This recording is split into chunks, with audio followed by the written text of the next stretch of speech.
So today we'll begin near the middle of Omaha Beach in Easy Red sector. We'll see the American Indian monuments. I think I have some pictures coming up here. We'll go to Strongpoint 65 and the 2nd Infantry Division Monument there. Then we'll go to Fox Green sector, half a mile or so further east, to Strongpoint 62, where we'll see more bunkers and we'll see the monuments to the combat medics, to the 5th Engineers Special Brigade and the 1st Infantry Division, Big Red 1. We'll see where the so-called Beast of Omaha, Heinrich Severloh, fired his machine gun on the American troops. And finally, we will pay our respects at the Normandy American Cemetery during the flag ceremony and the bugle call taps. Now, if we get time, we might take a look at Sam Elliott reading the memoirs of Sergeant Ray Lambert, and we'll do this week's 3-question quiz, which today is on the theme of commanders on the beach. I'll reveal the answers to the quiz at the end and the winner of last month's quiz, so stay tuned. So let's go. This is Omaha Beach, bloody Omaha as it became known after D-Day. The largest air and sea invasion in history brought 156,000 Allied troops to the beaches and fields of Normandy on June 6, 1944. And those who arrived here saw some of the fiercest fighting. Neptune was the code name for the assault on D-Day, part of Operation Overlord, the meticulously planned invasion of Nazi-occupied Normandy.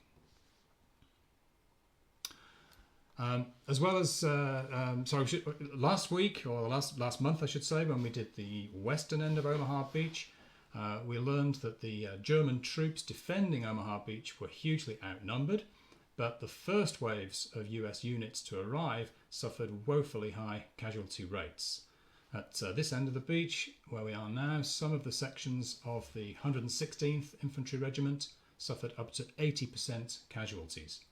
In Company A, for example, 19 boys from the same small town of Bedford in Virginia were killed on the morning of 6th of June.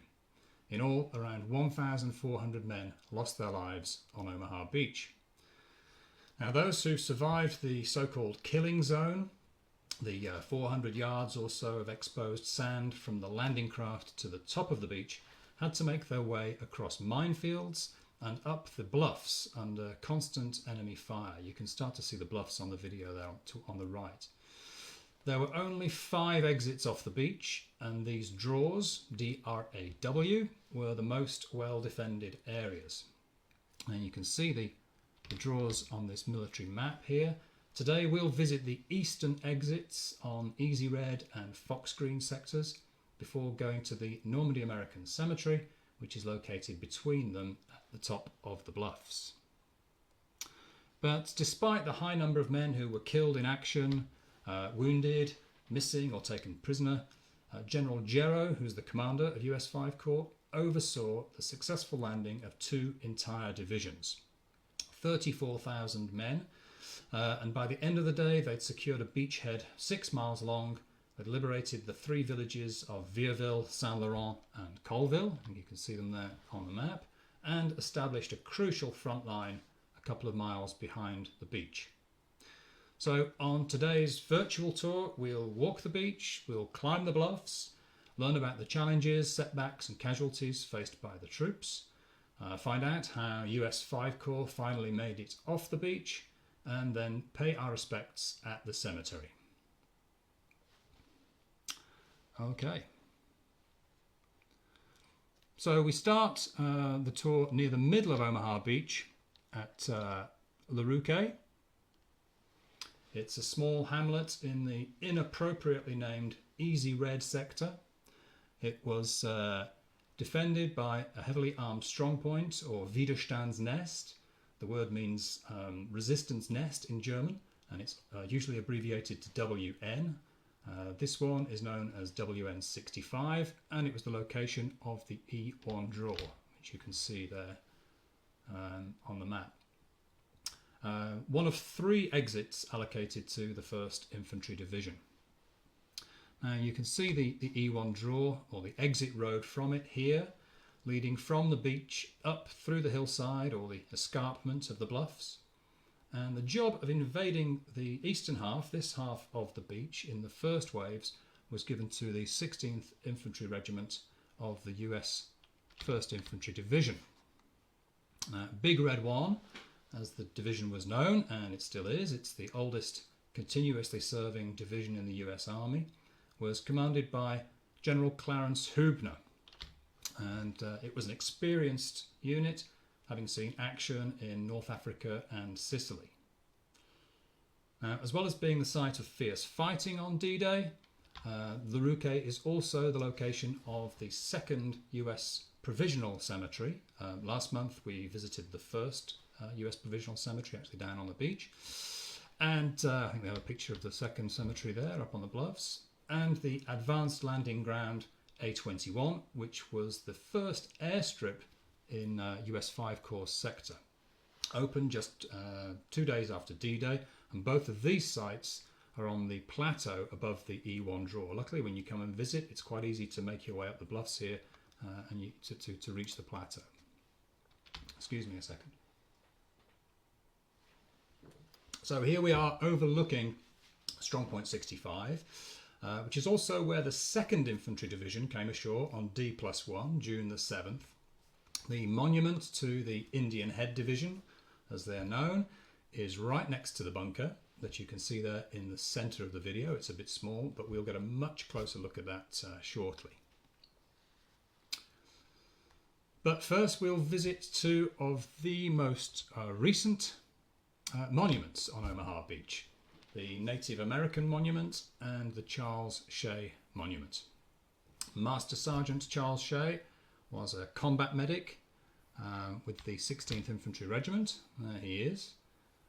In the first wave of troops to disembark in the sector.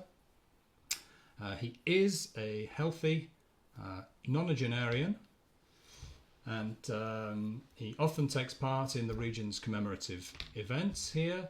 He's been able to participate even during the pandemic, as he now lives permanently in France.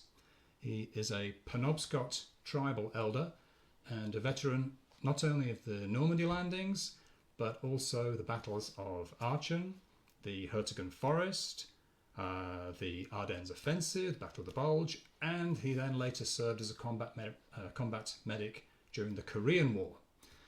He is, as everybody agrees, a living legend.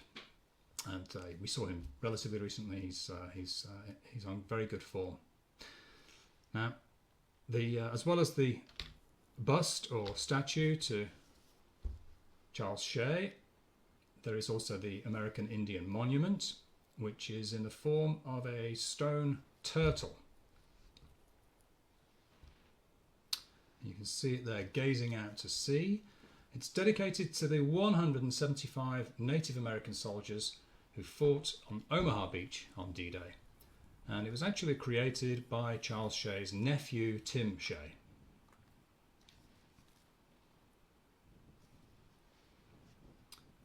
Now, here at Easy Red, at low tide, a couple of 100 metres out, within easy walking distance from the top of the beach, is one of the many wrecks that can still be seen along the coast. This one was revealed in 2020 due to the shifting sands. It's 7 or 8 yards wide and at least twice as long. It's actually a huge Rhino Pontoon, one of the floating causeways that brought vehicles and supplies and personnel from the ships that were moored up in the artificial Mulberry Harbour. And we have a couple of photographs here illustrating that. Here you can see some of the troops arriving on Omaha Beach, marching along one of these causeways. And here some vehicles being discharged from a landing craft.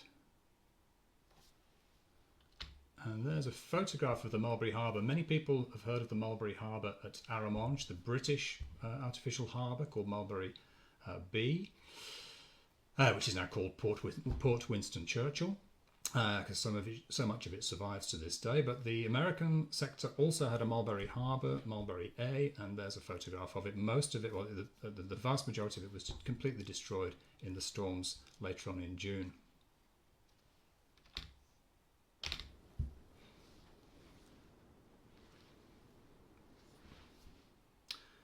Here we are back on dry land. We reach the steps that lead to the 2nd Infantry Division Monument and Strongpoint 65, WN 65. The first of several German bunkers that we'll see today. The 2nd Infantry arrived on June the 7th, and their arrival was filmed and photographed, and I've got some of that footage for you. We'll have a look at that shortly.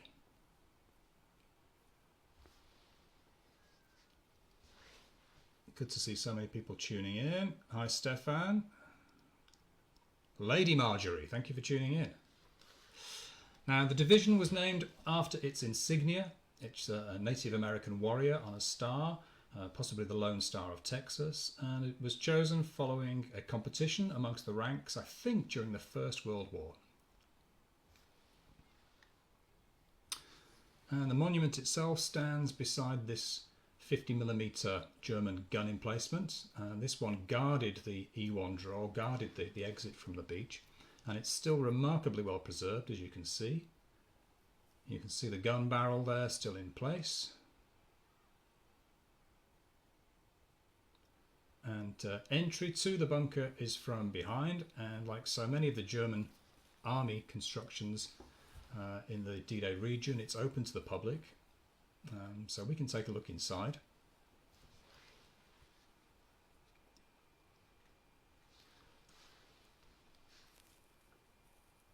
You can see there that the gun, although it's badly damaged and certainly disabled, is still in place, still in its firing position, pointing across the road exit. The barrel itself points along the beach, and in this case straight across the exit road, and this gives the gunners what's known as enfilade fire or flanking fire. If you watched last month's broadcast from the 29th Infantry Division sector at the western end of Omaha Beach, we talked about this then as well, but as you can see from this picture, the sea is right ahead of us and the gun is firing parallel to the beach. And many of the German artillery positions were oriented in this way rather than out to sea, because flanking fire gives the defenders a far higher and more deadly hit rate. And it protects the gun from Allied Navy shelling coming from the sea by that buttress wall there next to the bunker. So the gun itself is protected from Allied Navy shelling. Now you might be able to hear some kids. Kids' voices. They were here on a field trip on the day that I filmed this section. So we'll follow in the 2nd Infantry's route up the bluffs in the direction of the airfield. And I hope this gives you some idea of how steep the bluffs are here. They're not sheer cliffs by any means, but they're pretty steep hillside. Up here you can see what looks like a small or medium-sized shell crater still there in the ground. The brush had been cut recently when I filmed this, and you can see the shell crater there. Not quite as well defined as those that you see at Pointe du Hoc, but some of them are still here on Omaha Beach. And finally, there's the bunker in the background there, and from this position they took the archive footage of the 2nd Infantry arriving. I'm going to play that for you now. Same spot 78 years ago. Now more and more troops move inland to push the enemy back. See the bunker there?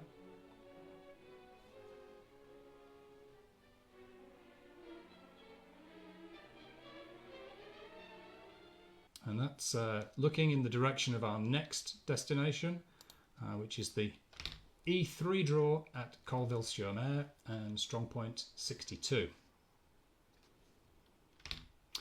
Okay, but before we go to Strongpoint 62, I'm going to see if anybody sent me any questions or any comments. If you do have any questions, or you want to send a message via Facebook or on the website using the chat facility, please do so now. I can see we have a lot of comments on the Facebook page, which is great. And maybe I'll check those out when we watch the next video clip. But lots of people tuning in, and I haven't asked the quiz question yet, so I'm not getting. I'm already getting lots of messages, but I'll get more when I ask the quiz question, I'm sure. But thank you for tuning in, everybody. Okay, well, before we continue, I will ask you the first question in today's mini quiz, today's 3-question quiz. And today it's on the theme of commanders on the beach. I'll give you the answers to the quiz at the end, and whoever gets all 3 of them right the quickest will get the special mention in dispatches next time. And I'll be announcing the winner of last month's quiz as well at the end, so stay tuned for that. So here goes. Who said, and remember the theme is commanders on the beach. Who said there are 2 kinds of people on this beach? Those who are dead and those who are going to die. Now let's get the hell out of here. Okay, that's question 1. Who said there are 2 kinds of people on this beach?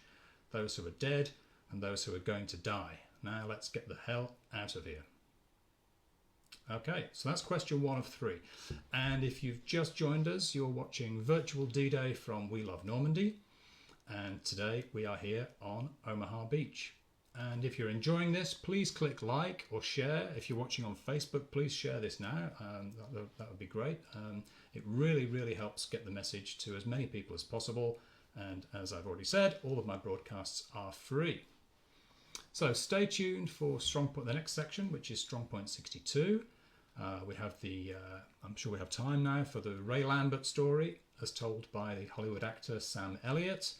Also, we have Heinrich Severloh, the so-called Beast of Omaha, and the US Cemetery and the Bugle Call Taps, all of which are coming up, so please stay tuned. Okay, on with the tour. The next stop is Strongpoint 62 and the Colleville Draw.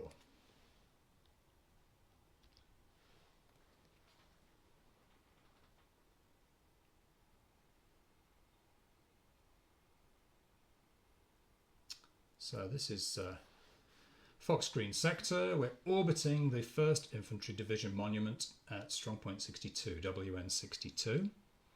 One of the most heavily armed and defended sections on Omaha Beach, this area codenamed Fox Green. The 1st Infantry faced a hilltop fortress here, 75mm artillery, machine gun nests, mortar pits, flamethrowers, barbed wire, minefields, of course, and a huge anti-tank ditch. And to make matters worse, the E3 draw here was defended by a 2nd strong point, WN 61. So there were 2 strong points here, effectively. Here is the D3 draw on the map, and strong points 62 and 61 marked in red. The draw was effectively then covered by these 2 strong points, which provided the defenders, the German defenders, with interlocking fire and made it extremely difficult for the US troops to find any cover at all on the beach. Now, artillery observers, German artillery observers from the 352nd Regiment were here, relaying the location of Allied targets to batteries of big guns several miles behind the coast. And we'll see one of their observation points quite shortly. Now, this sector came under the command of Colonel George Taylor. We have a photograph of him there. And when the first waves of US troops were pinned down behind the shingle and the dunes on the beach, George Taylor, who was in command of the 16th Infantry Regiment, famously rallied his troops there because he knew that unless they moved forward, they were sitting ducks. And by mid-morning, apart from on the extreme left and right flanks of the beach, most of the troops, here included, were taking cover behind whatever they could find. Mortar and artillery fire rained down on them, and up on the bluffs, a German private called Heinrich Severloh was firing at them with deadly results, earning him the nickname the Beast of Omaha. And we'll get a closer look, as I said, at his machine gun position shortly. Moreover, the congestion on the beach meant that things were getting made worse by the rising tide. Effectively, the beach was shrinking. The beach was getting smaller as more and more troops and vehicles arrived on it. And Taylor's orders to get off the beach were followed, and small sections of men gradually made their way, not up the exit roads, which had been in the original plan, but directly up the bluffs that we've seen already, at constant risk of being shot or blown up by anti-personnel mines. Now, those who were injured were cared for by the combat medics. And we'll start here by the monument, right on the beach here, by this monument to those brave, unarmed soldiers whose job it was to save the lives of others. The monument is especially dedicated to Staff Sergeant Ray Lambert, who set up a collection point behind this block of concrete, the only cover they could find to lay out the injured troops. He was seriously wounded 3 times during the morning and received the Silver Star Medal. Now, like Charles Shay, whom we saw earlier, and whose name is also engraved here, Ray Lambert often attended the commemorations here in Normandy, but sadly he passed away last April, I believe. I think he was 96. So he's sadly missed. There you can see Charles Shay's name, by the way, as well, on the memorial. And here we are at the back of the same block of concrete. Some of you may already have seen the video that I want to show of Sam Elliott telling Ray's story, but I'd just like to run that clip here because although I've seen it many times, and I know some of my viewers may have as well, it is always very moving, and it relates to this particular few square yards of Omaha Beach. So here goes. Here to tell Sergeant Lambert's story is this year's Academy Award nominated actor, Sam Elliott.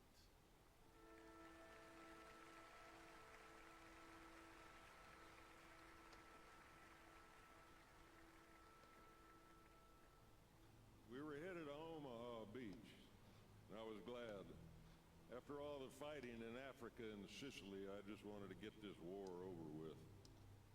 It was daylight on the 6th. I went up on deck and found my brother Bill there. We talked about our chances and what our parents would think. About 6 a.m. the signal came to go to stations. My brother and I promised whoever survived would take care of the other's family. And we shook hands and went our separate ways. I climbed down the nets and got into the Higgins boat with my unit.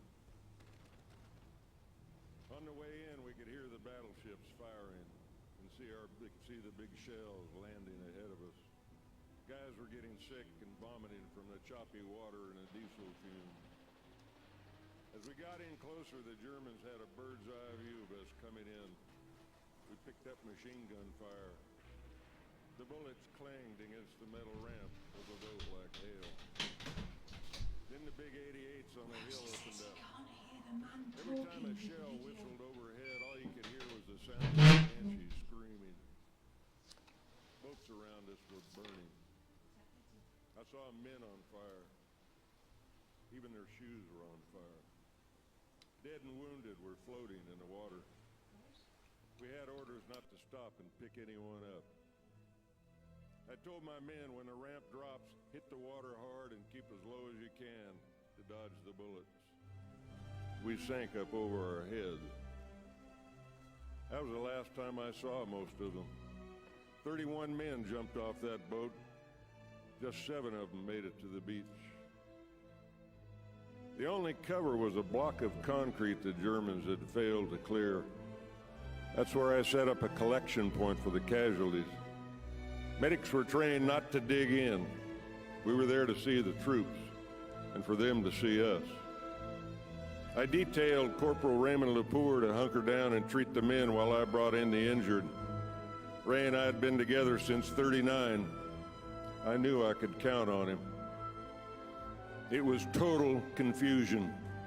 Shells exploding, boats blowing up, people yelling because they couldn't hear anything, machine gun bullets hitting the water all around you, the roar of the boats coming in. It's like you're all alone in a world of 1 million people because you're concentrating on what you have to do. Hadn't gone far when I felt the bullet go through my right arm. I just kept going. I was thinking of only one thing, getting to the men who needed me. There was a soldier laying right on the edge of the water. One arm was almost shot off. Every time a wave would come in, that arm would be pulled back out to sea, and he'd try to reach out for it. The first thing you're supposed to do is keep a wounded man from going into shock. But he was too far gone. Nothing I could do for him. He died in my arms. I was on my way to treat another soldier when a piece of shrapnel the size of my hand tore a hole in my left thigh. I put a tourniquet on it, gave myself a shot of morphine, and went back to work. You did the job you were trained to do. If you didn't, you died. I could feel my right arm going numb from the first bullet. Saw a guy struggling in chest-deep water. Grabbed him with my good arm just as a Higgins boat rolled in and dropped its ramp. The ramp hit me right in the back, crushed 2 vertebrae, and pushed us both to the bottom. That's when I started talking to the one guy I knew could help me. I said, God, I've asked you many times, but just give me another chance. Let me save one more person. And for some reason, that boat raised its ramp and backed out. Somehow I managed to drag his boat to safety. I told Corporal Lepore he'd have to take my place. He stood up, and then he just collapsed against my shoulder. His helmet fell off, and I saw the hole right in the center. Everything went black after that. The next thing I knew, I was on a boat going back to England. A Navy doctor looked at my dog tags and he told me, we have another Lambert here. My brother's Bill's stretcher was put right next to mine on the dock at Weymouth. He'd been on the beach with G Company. We went to the hospital in the same ambulance. When I woke up, he was on the cot next to me. He looked over and said, what are you doing here? Same thing you are, I told him. And he said, oh God, now what's Mother gonna think? We both made it out okay. Bill lived to be 92. People who have never been in a war should understand what soldiers give up. The guys we left on Omaha Beach never had a chance to live the lives they've dreamed of. Day hasn't gone by when I haven't prayed for the men we lost and their families. I still wake up at night sometimes thinking about the guys. Every man that walked into those machine guns and that artillery fire on Omaha Beach that day, every man was a hero. What kind of person would I be if I didn't tell their stories?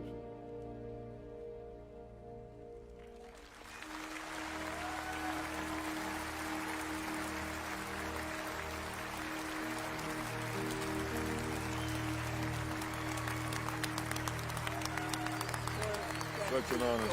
Such an honor, sir. Tell your story. God bless you.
Well, okay.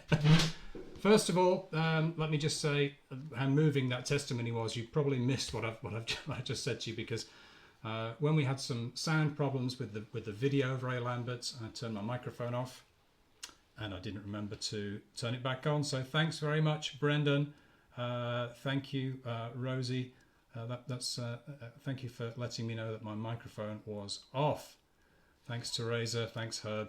Sorry about that, guys. And I was just going to say what a moving testimony that one was, and talk about that lump of concrete that was where the combat medics laid out the injured prior to evacuation. And as you can see, it's still here today, and right behind this rock. And the shoulder bag that I put there was to give you an idea of the scale. It's only about 10 feet wide and about 5 or 6 feet high, but it really was the only cover behind which the injured could be laid out prior to evacuation. And as you could see, it's only about 10 yards or so from the German gun emplacements. Now we're approaching the top of the beach here, but I want to answer a couple of questions that came through before. Someone was asking about the 26th Infantry Regiment and where they came ashore. Well, they came ashore at the E3 draw, which is on the previous section. We were there about 10 minutes ago, so not far from where we are right now. And the other question regarded the sea wall behind which many of the troops managed to get some cover. Well, we're approaching that now. On Omaha Beach, there were several different features at the top of the beach. You had cliffs in Fox Red sector and in Charlie sector. Then you had dunes and shingle banks. Shingles are smooth rocks about this big. You also had some sections of man-made seawall, concrete perhaps, made of wood, but very little cover in this particular sector, where the cover at the top of the beach was mostly the shingles and the dunes, and we're reaching that area right now, approaching the top of the beach. As you can see here, this cover that we're reaching doesn't really give that much protection certainly from mortar fire. So we're walking in the footsteps of the 16th Infantry soldiers, and in this sector, the top of the beach is bounded by these low sand dunes, as you can see. The infantry soldiers, following George Taylor's lead, moved forward into this exposed swampy area called the Shelf. The Germans called it the Upper Beach, and then eventually they made it to the foot of the bluffs. This area was heavily mined. Now, at this stage, the Navy destroyers and especially the cruisers sailed close to the beach and fired deadly accurate salvos into the German defences. And one side effect of the shelling, apart from knocking out some of those German guns, was the enormous amount of smoke produced by the burning seagrass and other vegetation. And that offered the advancing troops a smoke screen, allowing them to move into positions to the side of and above the gun emplacements and effectively neutralise them. So we will follow in the footsteps of the 16th Infantry soldiers, and later the 26th Infantry, up to the first of the heavy artillery gun emplacements that are here. Thank you everybody for letting me know that now the sound's okay, and someone's letting me know that they can lip read, which is great. Okay, so we are heading here towards one of two 75mm cannon casemates. We're about 100 feet above the beach.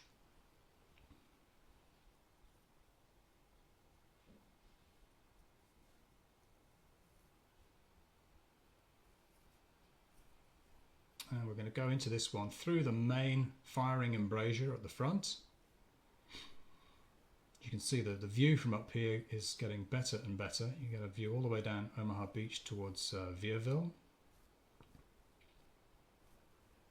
It's all open to the public again, but you do have to be careful, especially here when it's slippy, because on more than one occasion I've fallen on my derriere. And that brings us to the front of the 75mm bunker.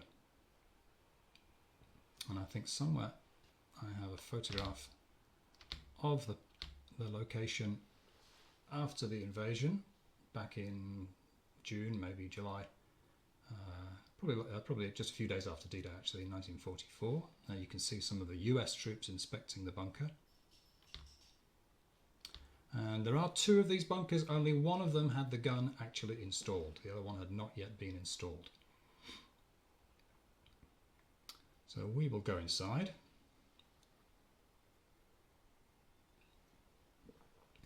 Now in the winter time this is often quite badly flooded, and I often find myself wearing Wellington boots, but as you can see when we filmed this it was pretty dry.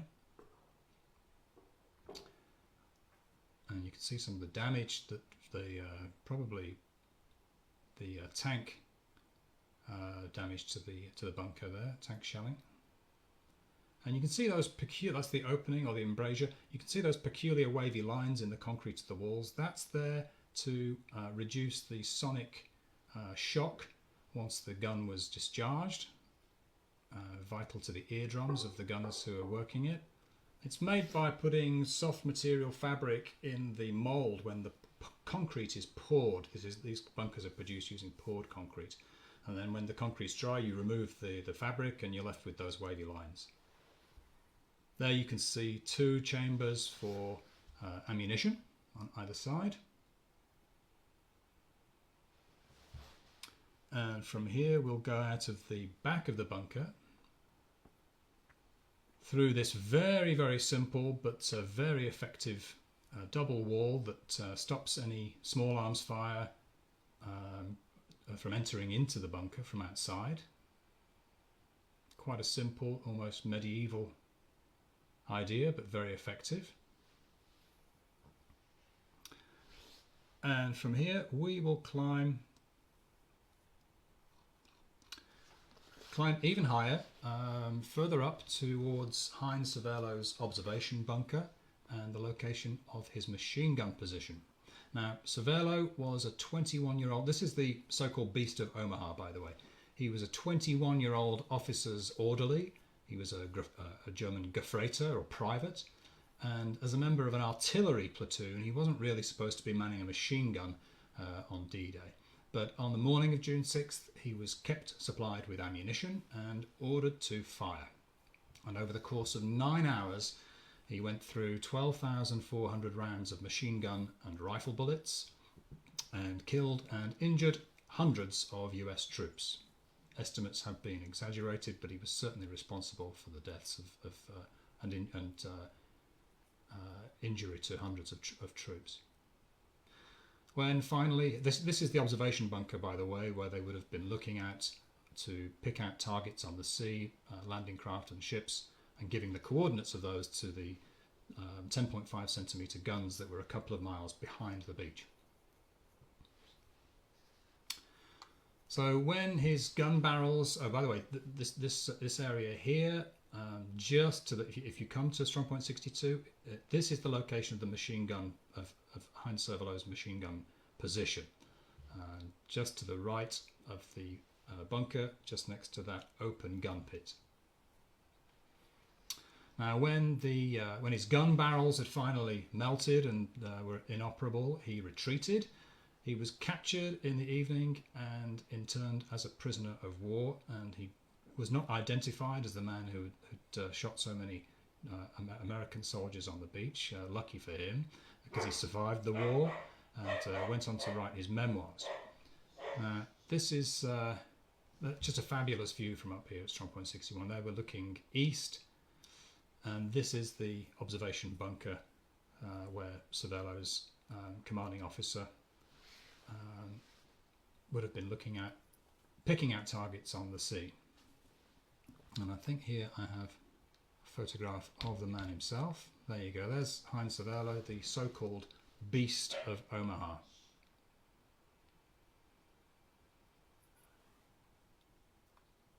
And if you're brave enough to come down into these bunkers, you get that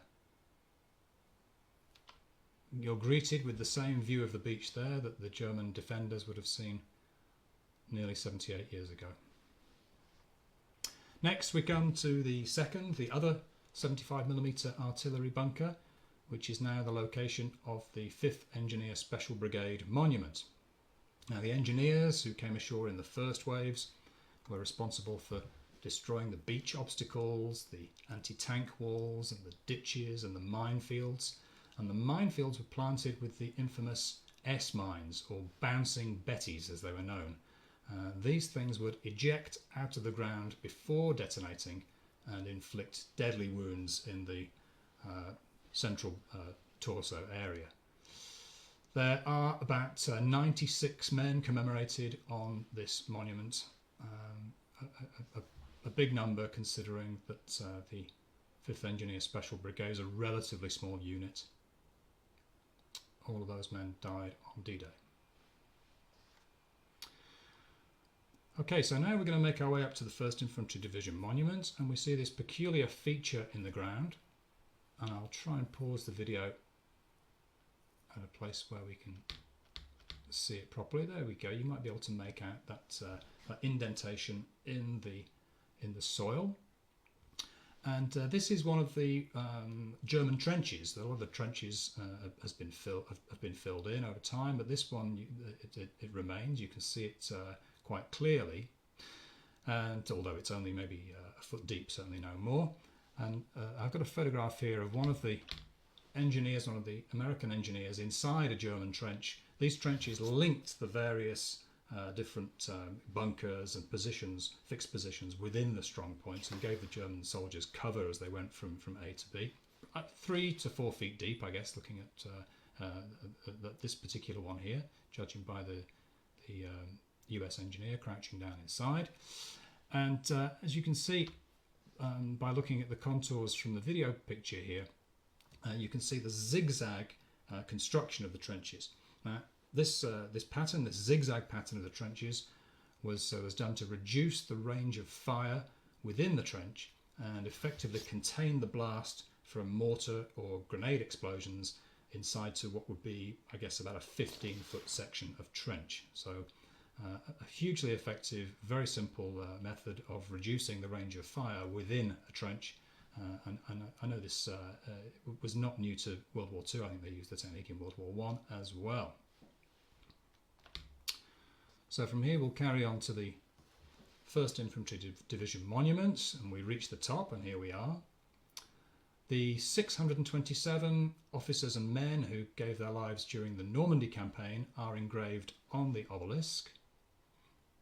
And some of the names, you might just be able to make out 1 or 2 there, are inscribed in gold. And these are the recipients of the US Medal of Honor, the Congressional Medal of Honor. They include 1st Lieutenant Jimmy Monteith, whose name is there. He was killed just a few hundred yards east of here at Strongpoint 60. Now, before we go to the cemetery, I'm going to have a look if we have any more questions. So do feel free to send me any questions or comments on Facebook or on the chat facility. And we'll be going over to the Normandy American Cemetery right after I've asked you the second question in today's quiz. Okay. Stefan, thank you for pointing that out. Yes, absolutely. Heinrich Severloh's commanding officer is Oberlieutenant Bernhard Fröking. Quite right. I hope that wasn't in answer to my first question of the quiz. Yeah, thanks for everybody. Everyone's saying that they couldn't hear the sound, and quite a few people are saying no problem, it's back on, and at least one person has said no problem because I can lip read. Well, that's great. Thank you. Okay, so I have the second quiz question for you on the theme of commanders on the beach. Here it is, question 2. Who said, "They're murdering us here. Let's move inland and get murdered"? Okay, question 2. I'm looking for the person, and bear in mind this is called Commanders on the Beach. I'm looking for the person who said, "They're murdering us here. Let's move inland and get murdered." Okay, and if you've just joined us, you're watching Virtual D-Day from We Love Normandy, and today we are at Omaha Beach and we're just about to go to the cemetery. Stay tuned. We'll also see the flag ceremony and the bugle call taps. And I'll be asking the last question to the quiz and giving you the winner of last month's quiz. Please like, share, subscribe on the website. It really, really helps to get the message to as many people as possible, and I do appreciate that. Thank you very much indeed. Okay, well that brings us to the last section of the tour. Only a couple of 100 yards from the 1st Infantry Division Monument is the Normandy American Cemetery. And I suppose I should say that climb up the bluffs is fantastic to do. Lots of people manage to do that. In fact, the oldest gentleman who accompanied me climbing up the bluffs from the Combat Medics Memorial up to the Big Red One Monument was celebrating his 80th birthday. But if you struggle with climbing up or down the hillsides, then you can watch and you can see everything that we've seen today from the top of the bluffs and by the car park there next to the 1st Infantry Monument. So don't feel as though you have to climb the bluffs, but if you can, then I thoroughly recommend it. Okay, so next we'll go to the cemetery. And in a normal year, about 1 million visitors come to pay their respects to the 9,388 servicemen and women who are laid to rest in the US cemetery here at Colleville-sur-Mer. In 1984, for the 40th anniversary of D-Day, the presidents of the USA and France paid homage to them during a ceremony here on June the 6th. And this is a clip from President Reagan's speech. Hope you can hear it. Mr. President, distinguished guests, we stand today at a place of battle, one that 40 years ago saw and felt the worst of war. Men bled and died here for a few feet of, or inches, of sand as bullets and shell fire cut through their ranks. About them, General Omar Bradley later said, "Every man who set foot on Omaha Beach that day was a hero." No speech can adequately portray their suffering, their sacrifice, their heroism. President Lincoln once reminded us that through their deeds, the dead of battle have spoken more eloquently for themselves than any of the living ever could, that we can only honor them by rededicating ourselves to the cause for which they gave a last full measure of devotion. They came not as conquerors, but as liberators.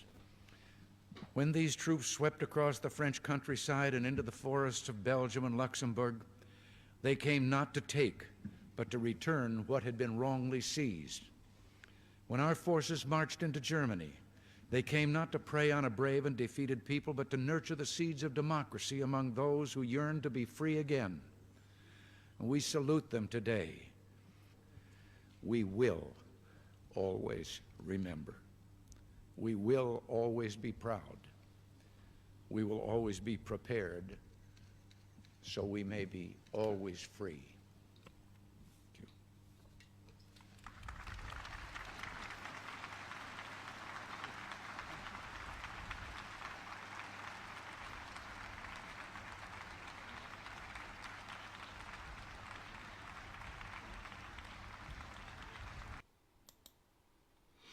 Well, former President Reagan and the French President Francois Mitterrand there back in 1984. Now, the perfectly aligned marble crosses and stars of David mark the final resting place of 45 sets of brothers, including 2 of the Nyland brothers who inspired the movie Saving Private Ryan. We have a picture of them here. Also at the cemetery there is a father and son, 4 women, 4 chaplains, 4 civilians, 4 generals, and 307 unknown soldiers. Engraved on the wall of the missing are the names of a further 1,557 service personnel whose remains were never recovered or identified and are still officially missing in action. cemetery was officially opened in 1956, but the burials commenced here from 1945, and they continue really into the current era. In 2019, the remains of a previously misidentified soldier were finally laid to rest next to his brother. But unlike the Arlington National Cemetery, for example, burials here are restricted to service members who were killed in action in Normandy during the Second World War. Among the 172 acres, you will find the graves of 3 Medal of Honor recipients. There it is, the Congressional Medal of Honor. 3 recipients are laid to rest here in the cemetery. You have First Lieutenant Jimmy Monteith, who was killed on D-Day just a few hundred yards from the cemetery. We saw his name briefly on the 1st Infantry Monument. Technical Sergeant Frank Peregory, who died near Pointe du Hoc. And most famously, perhaps, Brigadier General Teddy Roosevelt Jr., who led his troops at Utah Beach on D-Day and died in action about 5 weeks later. The most senior officer in the cemetery is 4-star General Leslie McNair. He was killed by friendly fire during Operation Cobra on July the 25th, 1944. Here too, there are 4 women, as I mentioned, in the cemetery. 3 members of the Women's Army Corps, WACS, are buried here from an African American battalion, the 6888 Central Postal Directory. Ladies who were responsible for getting the letters from home to the troops. Mary Barlow, Mary Bankston, Dolores Brown died in an Army Jeep accident in the city of Rouen. And Elizabeth Richardson, a Red Cross worker in the Club Mobile Unit, was killed in an air crash also near Rouen.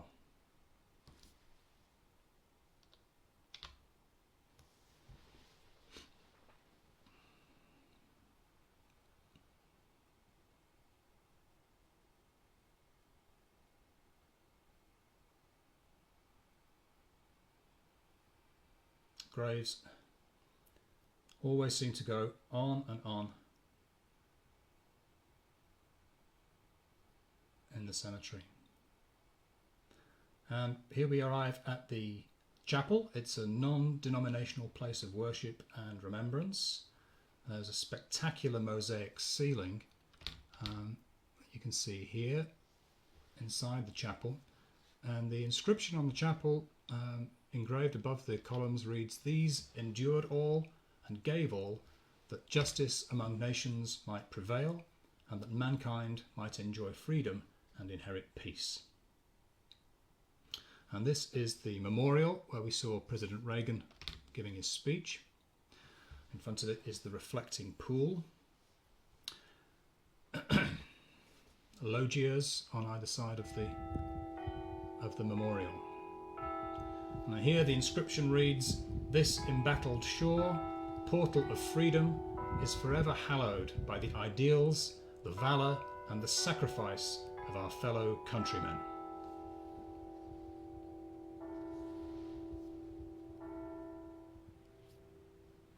And here, over 22 feet high, is the statue called the Spirit of American Youth Rising from the Waves. It's by the American sculptor Donald DeLue. And it's an incredibly dynamic statue cast in solid bronze.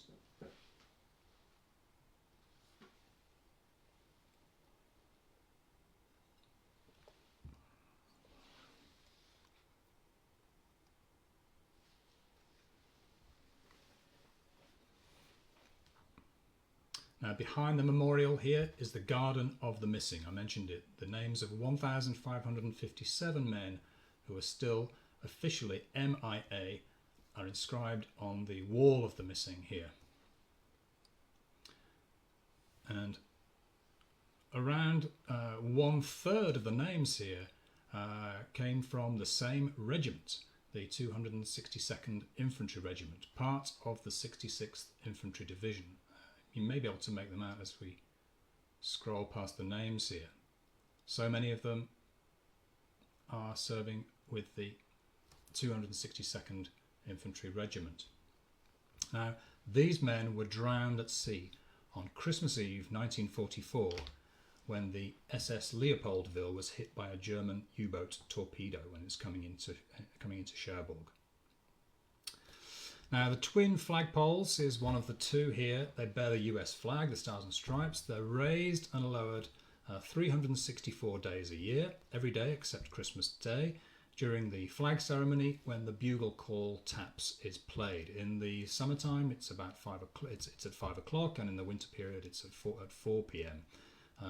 Always try to time our D-Day tours, our American sector D-Day tours, to arrive at the cemetery just before taps. It's a very, very moving moment, and I'll play you the bugle call as we watch the lowering of the flags.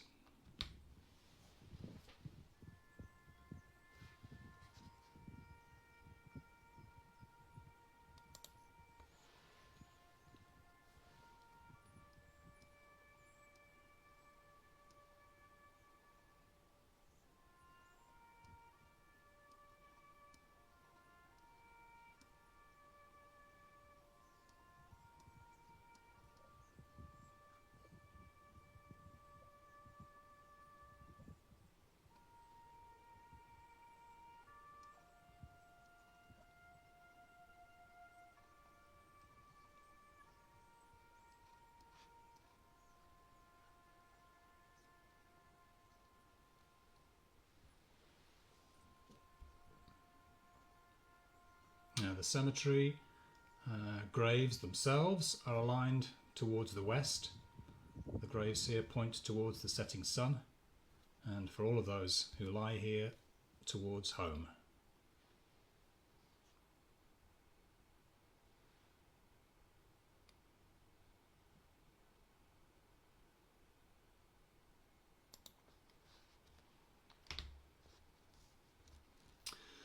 Well, Omaha Beach is the most famous, I suppose, or infamous of the 5 Allied landing beaches, and its notoriety is due in part to films like Saving Private Ryan and The Longest Day, and also because it's the home of the US Cemetery.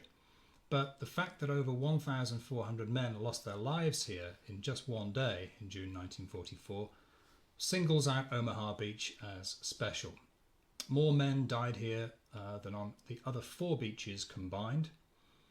And so most people on my tours ask the question, the obvious question I suppose, why was that?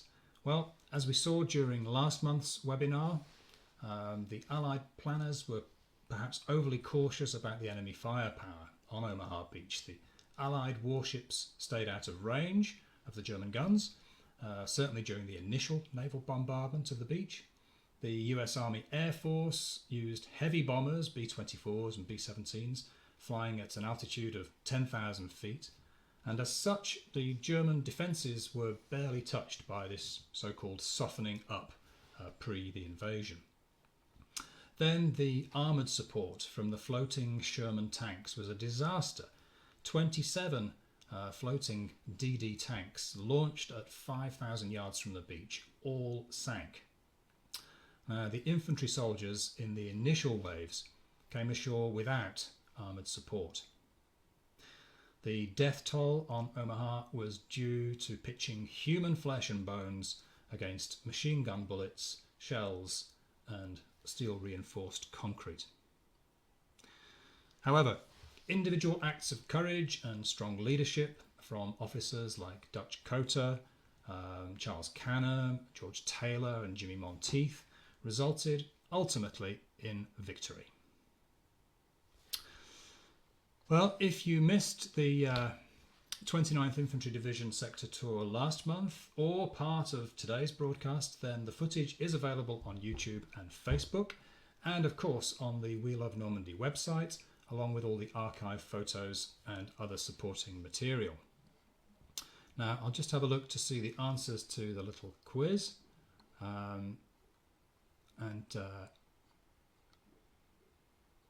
Before I do that, I think I have to ask you the third question, and then we'll have a look at the answers.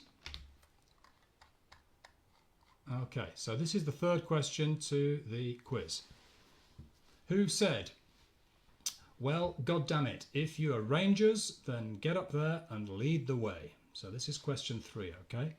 I know some people have already sent in answers to question 2 and getting them right. Stefan for one. Thank you for that. So question 3, who said, well, God damn it, if you are Rangers, then get up there and lead the way. Okay, so I'll be announcing the winner of the quiz shortly, and I'll be announcing the winner of last month's quiz as well. And so I'll give you a couple of minutes to bring in to write in with your answers to the 3rd question, and I'll just check if we have any other comments or questions. Thank you, Raymond. Stay tuned for the answers to the quiz. Vicky, thank you very much indeed. It certainly is an honour to pass on these stories. And thank you, Jan, or excuse me if it's Jan, but thank you, Jan, for letting us know about your father-in-law, who landed on Omaha Beach a few days after June the 7th, June the 7th or June the 6th, I guess. He never spoke of it until a few years before he passed away at the age of 96. Well, thank you for that, Jan. And I imagine that was could have been relatively recently as well. So, okay. Well, I'm already getting some correct answers to the 3rd question, so I guess it's time to reveal. So, question number 1: who said there are 2 kinds of people on the beach? Those who are dead and those who are going to die. That, of course, was Colonel George Taylor, the commander of the 16th Infantry Regiment. Now I know in the movie The Longest Day, Robert Mitchum playing General Cotter says these words, but they are actually attributed to Colonel George Taylor. So that was question 1. Question 2: who said they are murdering us here? Let's move inland and get murdered. And that was Colonel Charles Canham, the commander of the 116th Infantry Regiment, Old Hatchet Face, as he was known by the troops. Apparently they were more scared of Colonel Canham than they were of disembarking at Omaha Beach. And question 3, who said, well, God damn it, if you are Rangers, then get up there and lead the way. And that, of course, a few people have already said, was General Norman Cotter, Dutch Cotter, who was the assistant divisional commander of the 29th Infantry Division, and whose words there were then used by the Rangers afterwards as their motto. Now, I think as many of you will know, the Rangers' motto is Rangers Lead the Way, attributable to General Cotter on D-Day.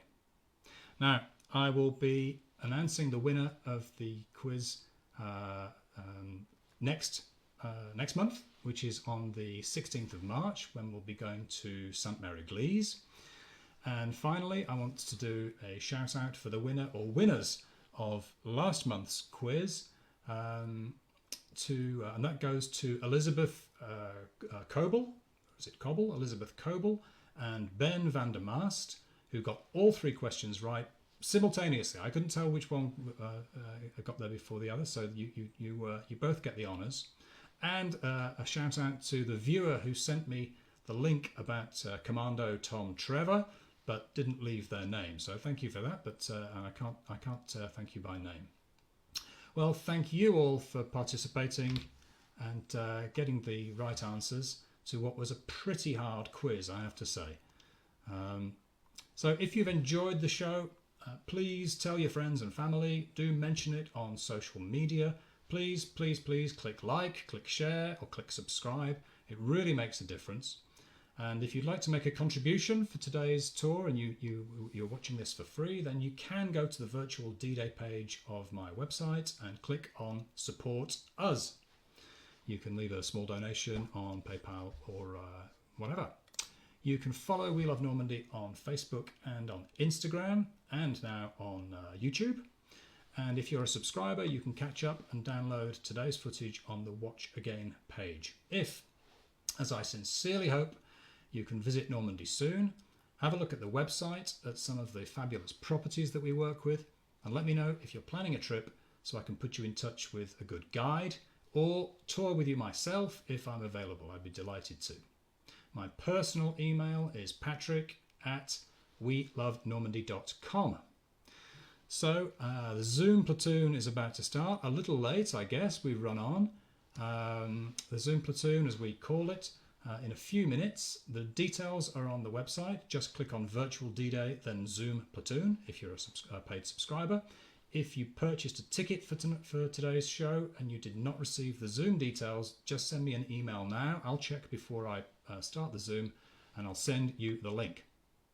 I'll see you there shortly. Otherwise, it's au revoir from me, and see you soon in beautiful Normandy. Thank you. See you next time.